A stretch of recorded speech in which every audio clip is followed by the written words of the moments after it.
Are you taking care of your leaders at the top? I'm Jordi, Robert Reeves, founder of Connecting Perspectives. We enable effective collaboration within companies.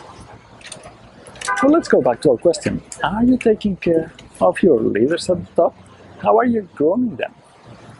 You have induction programs for people when they join the company. You take care of them, you show them the way. They start moving up, they go into middle management. They keep going up, go into senior management.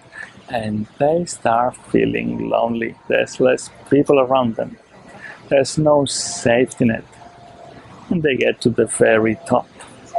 If you don't take care of them, they might jump somewhere else.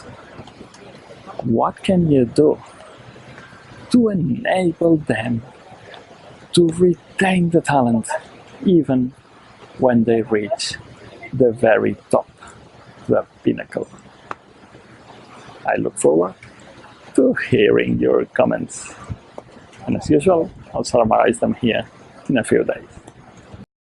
Keep connecting new perspectives.